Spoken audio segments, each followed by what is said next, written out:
Kwa majina naitwa Levi Blemi, mimi ni mkazi wa hii mtaa, na huyu mzee kuanzia nimjue saizi ni kama miaka 15 hivi, na kulingana na hadithi yake ama maneno yake vile alikuwa akitueleza, alisema ni mtu alikuja kwa sababu ya vita ya Molo wakati wa mwaka wa 87 to 92 hapo.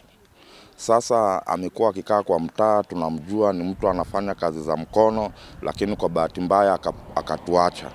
Na hatuna taarifa kama ako na watu wake ama familia, labda ndugu, mjomba, mtu yoyote mwenye anaweza kumjua. Aidha familia pia kama bibi, watoto, ndio tunataka kujua, ndio tujue tutachukua hatua gani kuanzia hapo. Kwa sababu kwa sasa hivi hatuwezi kujua anatoka wapi ama alizaliwa wapi.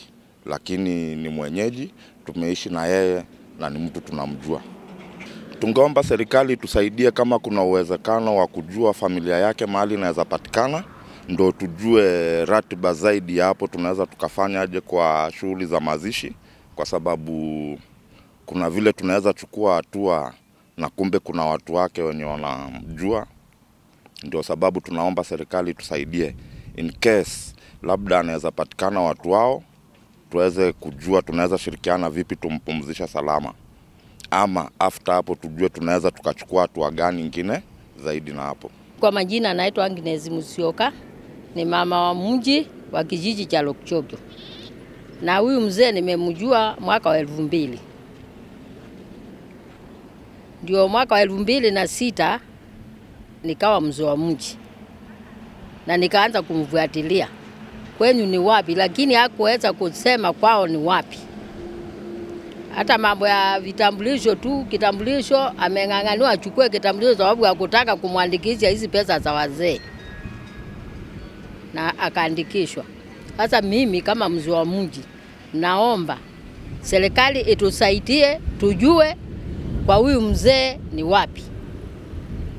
Tusiwe tukapumzisha mtu watu wake wakaja baadaye wazee wa miji tukaanza kupata shida tukiambiwa tuvukue mwili.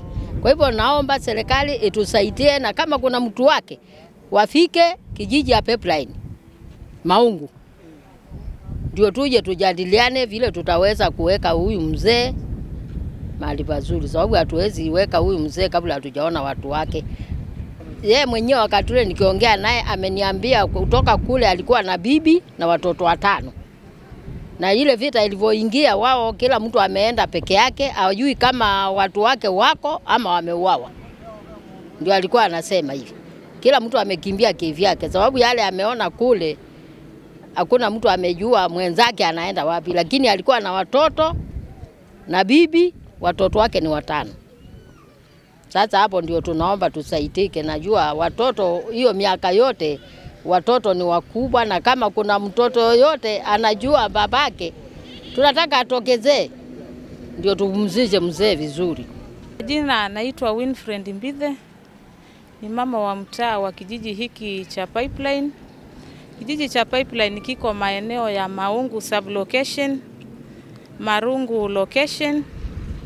Na mzee huyu kwa jina ya Wallace Kuria Ngare tulimjua mwaka wa 2014 na tumeishi naye hiyo miaka yote, lakini alikuwa ashakuwa mzee tayari. Alikuwa anajifanyia kazi za mkono na akaanza kuugua tu polepole. Mwanzo alishikwa na ugonjwa wa TB, tukamuuguza, akakufuatilia dawa zake. Siku ya Jumapili asubuhi majirani zake walimgongea mlango akakosa kufungua. Wakafungua mlango wakapata mzee amefariki. Tukashirikiana na polisi ya Maungu station, tukampeleka Voi mochari, tukamweka hapo. Kwa hiyo kama wananchi wa Maungu tunaomba ushirikiano, serikali tusaidie kupata jamii ya mtu huyu. Kulingana na mzee Kuria, Mzee Kuria alisema alikuwa na bibi na watoto 5 na alitorokea station ndo akapanda gari ya moshi ambayo ilijulikana kama Mix kitambo. Ni mwaka wa 1987. Tunaomba serikali tusaidie kupata jamii na familia yake, mke na watoto. Kwa saa hii yako na wajukuu. Kwa majina naitwa Florence Shangari. Mimi ni mwanakijiji wa Maungu Pipeline.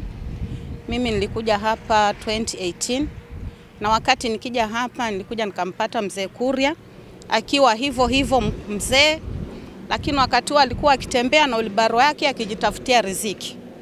Kwa hivyo kwa ufupi wenzangu wameongea mengi. Mimi kitu nasisitiza ni kwamba serikali ifanye bidii huyu mtu apatikane, watu wake wapatikane. Kwa sababu mzee Kuria alikuwa anasema ako na familia. Kwa hivyo hofu yetu ni kwamba tunaweza tukazika huyu mzee, familia yake ikatokezea ama mtoto wake akatokezea. Kwa hivyo si tunataka mzee Kuria azikwe. Na hatuwezi zika kama hatujapata familia yao. Kwa hivyo tuna imani ya kwamba hata kama walitoka kwa sababu ya vita, lakini hata kama ni watu wao kufa, hawezi wakakufa wote. Ni lazima kama ni watoto, kwa sababu ule umri alikuwa nao. Watoto mahali wako walioleka, hata kama walikufa hawajakufa wote. Si tunaomba tu familia itokezee na serikali itusaidie, kwa sababu kama mimi ni mama nyumba 10 na wazee wangu wa mtaa tuko na majukumu mengi kuhusu huyu mzee. Tunakusanyika mahali hapa lakini hatujapata uhuru wa kumzika huyu mzee. Kwa hivyo tunataka tupewe ruhusa ya kumzika huyu mzee Kuria. Kwa hivyo mimi sina mengi, na hapa kwa kijiji chetu tuko na maswali. Kwa hivyo tunahitaji serikali itusaidie, kwa sababu kila kukicha tuko hapa ni kwa ajili ya huyu mzee na hatujapata nafasi yoyote ya kumzika. Asante. Kwa majina mimi naitwa Bakari Toya Mwamure na nimeishi Maungu. Kutoka wakati naishi Maungu ndio nilishikana na Kuria, mzee Kuria akiwa ametoka Makina kupasua mbao. Yeye tulijuana kwa sababu ya kupasua mbao, na ndio tulishikana naye Maungu, tukakaa kama miaka 15 hivi, ikawa tunapasua mbao, tunaenda Marungu, tunaenda Buguta. Na yeye niliporudi Taita Village, nikawa naishi Taita Village Wangala, yeye akawa yuko Maungu, lakini ananifuata kule, tunakuja tunashikana, tunafanya kazi. Mpaka tulipoacha hiyo kazi tumeenda mpaka Kasigao huko nikiwa na yeye. Sasa yeye nimekaa naye hata hivi niko Mishareni, lakini alikuwa akitoka huko anakuja Mishareni, tunakaa karibu ya mwezi ndio anarudi kwake. Sasa yeye nimekaa naye zaidi ya miaka 20, akiwa hata kutoka sasa ndio hasa hawezi tena ni kufanya vibarua vyake, nikiwa yeye tayari hata ikiwa hana chakula mpaka aje Mishareni, aje akae hata kama ni wiki, arudi na chakula, aendelee na shughuli zake. Hiyo za ndani ni ile alikuwa akiniambia kwamba kule kwao alitoka kitambo, kutoka wakichomewa manyumba, ndio alitoka huko na msumeno wake, akaja na bogi na mzee Jaramba hapa Maungu, ndio alikuwa akiniambia. Na hiyo kutoka atoke huko hajawahi rudi huko mpaka ndio akawa mzee. Mombasa ameenda, Makina amekaa. Na alikueleza kuhusu familia yake? Familia yake hasa alisema natoka huko, walitoka akiwa wanakimbia, hasa hata akawa ananiambia mimi hiyo family siwezi jua nayo ilitorokea wapi wala wapi. Kuna mtumbu dereva mmoja tu alikuja wakashikana Makina kabla hajakuja Maungu, ndio akawa kidogo akipita paka amuone, naye akaja akapotea, akawa haonani tena. Hata tukishikana huku alikuwa hawasiliani tena. Kwa majina yangu naitwa Julius Mcharo. Mimi ndo mwenye nyumba hii na mimi ndo mwanzilishi wa hii kijiji ya hapa chini. Nimekuwa na mzee Kuria hapa kwa muda wa miaka 15 sasa. Tangu amekuja nikampokea mimi, nakaa hapa kwangu. alikuwa kama baba katika hizo nyumba zangu, maana kila wakati yeye ndo tuko naye hapa. Kwa hivyo kuna ulikuwa ukijaribu kumuuliza kwao, anakuambia kwao ametoka Molo, mahali kunaitwa Elbagon. Huko ndo alikimbia vita. Na tangu wakati huo tumekuwa naye hapa.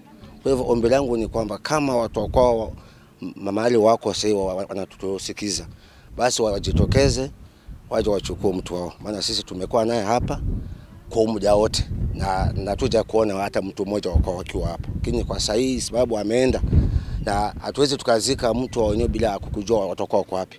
Kwa hivyo tunaomba kwamba ombi letu ni kwamba mahali watakuwa wako wajitokeze, waje tushirikiane ili kwamba wachukue mtu wao. Ana familia yote ambayo alianzisha hapa. Tangu nimjue Mzee Kuria sijai kumuona akiwa na bibi ama watoto katika maeneo haya. Alikuwa anakaa peke yake, alikuwa kazi yake hakuna pombe na kaa peke yake.